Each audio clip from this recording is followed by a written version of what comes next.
नमस्कार दोस्तों, stock India YouTube channel आपका हार्दिक स्वागत करता है।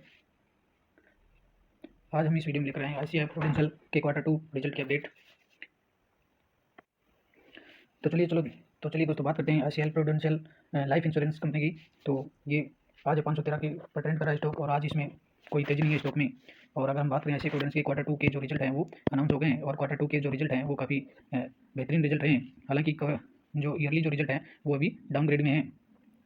अगर हम बात करें शेयर की तो 1 डे में इसने आज काफ़ी हल्की गिरावट है इसमें। और बात करें 5 डे की तो 5 डे में स्टॉक में कोई नामात्र की तेज़ी रही है। और यदि हम बात करें 1 मंथ में तो 1 मंथ में की अगर बात करें तो अभी भी एक महीने में स्टॉक है वो 8% डाउन है। और ये तो हालांकि इस महीने में पूरा निफ्टी और सेंसेक्स ही डाउन है, पूरा मार्केट ही डाउनग्रेड में है, तो इस वजह से स्टॉक भी अभी डाउन में ही चल रहा है। अगर बात करें 6 मंथ में तो 6 मंथ में भी स्टॉक में थोड़ी 6 मंथ की बात करें तो स्टॉक में अभी भी 6 मंथ में कोई मूवमेंट नहीं है। अगर हम बात करें एक वर्ष में तो इस वर्ष में भी स्टॉक है करीबन 10% डाउन है स्टॉक।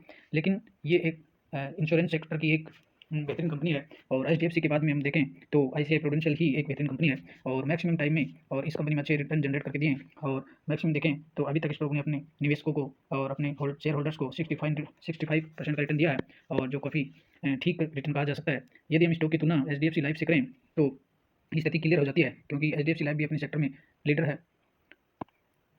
तो देखिए मित्रों, हम बात कर लेते हैं आईसीआई प्रूडेंशियल और एचडीएफसी दोनों की तुलना कर लेते हैं। और दोनों की तुलना तो हम देखते हैं तो लास्ट 3 मंथ्स में दोनों का जो ग्राफ है, दोनों में गिरावट है वो लगभग सेम ही रहती है। और दोनों स्टॉक है, दोनों के जो ग्राफ है उसमें कोई काफ़ी डिफरेंस, कोई ज़्यादा डिफरेंस नहीं है। और दोनों स्टॉक की बात करें तो पिछले 3 मंथ्स में जहाँ एचडीएफसी लाइफ में कोई रिटर्न नहीं है, वहीं आईसीआई ने करीबन 2% का रिटर्न दिया है। वहीं अगर हम बात करें 6 मंथ में तो 6 मंथ में दोनों ही ओवरऑल देखें तो 6 मंथ की बात करते हैं तो 6 मंथ में बात करें जहाँ मार्केट का जो ट्रेंड है वो डाउन और में चल रहा है, तो देखें तो 6 मंथ में आरसीआई में लगभग 1% की गिरावट है, वहीं एचडीएफसी में लगभग 1.5% की तेजी है। और बात करें हम 1 ईयर में तो 1 ईयर में जहाँ एचडीएफसी जो है लाइफ है वो 24% डाउन है, वहीं आईसीआई मात्र 18% डाउन है। अगर स्थिति और भी आगे देखें 5 ईयर्स के लिए देखें तो 5 ईयर्स में दोनों स्थिति बिल्कुल बदल जाती है। और दोनों जो शेयर हैं 5 वर्ष में आईसीआई में जहाँ 35% का रिटर्न है, वहीं एचडीएफसी में 43 से 44% का रिटर्न है।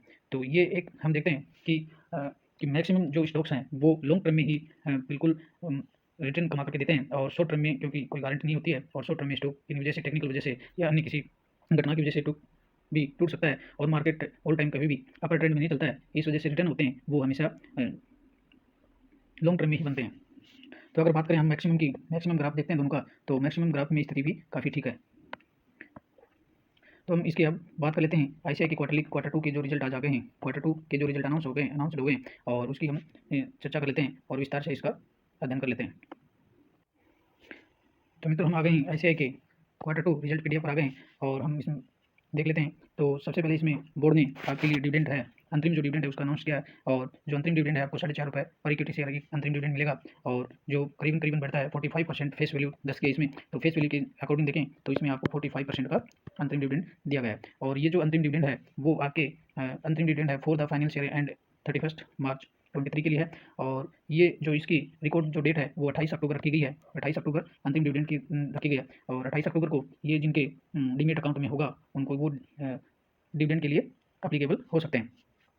और तो चलिए हम आ गए हैं रिजल्ट पीडीएफ पर और statement of the audit result for the quarter and year to date ended 30 September 22। ये सितंबर 22 का क्वार्टर, जून 22 का और ये सितंबर 21 का क्वार्टर।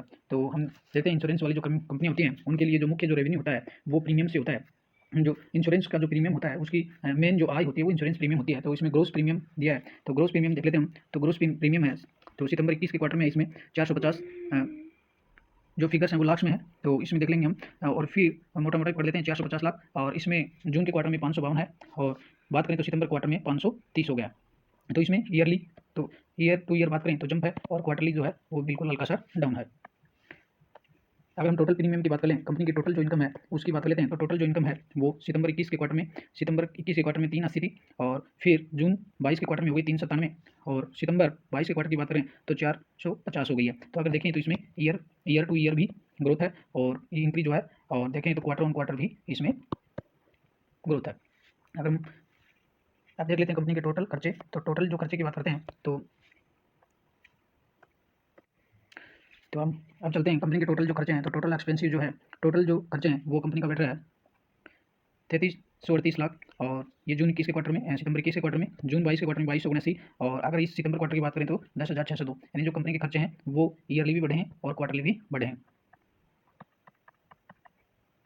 अब देखें प्रॉफिट, तो प्रॉफिट की बात करें, प्रॉफिट और लॉस आफ्टर टैक्स, तो आफ्टर टैक्स के बाद में जो प्रॉफिट है वो सितंबर 21 के क्वार्टर में 4400 लाख था, और इस क्वार्टर में बढ़कर ये हो गया पिछले जो क्वार्टर था जून के क्वार्टर में उसमें डाउन रहा है, 3400 लाख था, और इसमें 5900 लाख हो गया। तो कुल मिलाकर के इसमें क्वार्टर ऑन क्वार्टर है वो उसमें ग्रोथ है, और ईयर टू ईयर है वो अभी भी इसमें डाउन चल रहा है रिजल्ट। अगर हम बात कर लेते हैं ईपीएस की, तो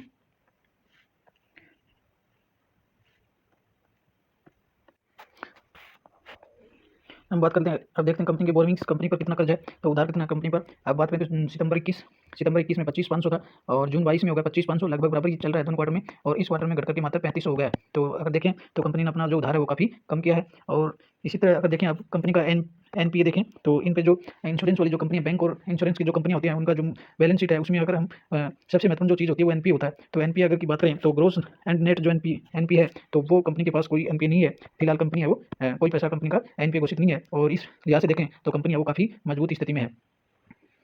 तो ओवरऑल देखें तो कंपनी का जो रिजल्ट है वो ईयर ऑन ईयर डाउन है, कंपनी का रिजल्ट है वो year on year down grade में है। और लेकिन कंपनी ने इस क्वार्टर में जो इसका ग्रोथ है दिखाई है, और इस क्वार्टर में कंपनी का एनपीए है वो भी बिल्कुल नील है, एनपीए बिल्कुल इस क्वार्टर में नील है, शून्य है, और कंपनी पर जो कर्ज है वो भी इस क्वार्टर में काफ़ी घटे हैं, और अर्निंग्स है और जो कंपनी की इंश्योरेंस से जो प्रीमियम मिलता है वो प्रीमियम काफ़ी बढ़े हैं, और कुल मिलाकर कंपनी की इनकम में ग्रोथ हुई है। और नेट इनकम जो देखें कंपनी की, तो कंपनी की जो नेट इनकम है उसमें 70% की इंक्रीज है, और कंपनी का जो ईपीएस है ईपीएस में करीबन 13% की तेजी है। कुल मिलाकर देखें तो कंपनी का जो रिजल्ट है वो क्वार्टरली जो रिजल्ट है कंपनी के काफ़ी ठीक आए हैं। तो मित्रों, अगर वीडियो अच्छा लगा हो और आपकी हेल्पफुल हो वीडियो, तो चैनल को सब्सक्राइब कर लें और बेल आइकन को दबाकर ऑल को सेलेक्ट कर लें, ताकि नया आने वाला वीडियो आपको टाइमली पहुंचता रहे। धन्यवाद, अगले वीडियो में फिर मिलते हैं।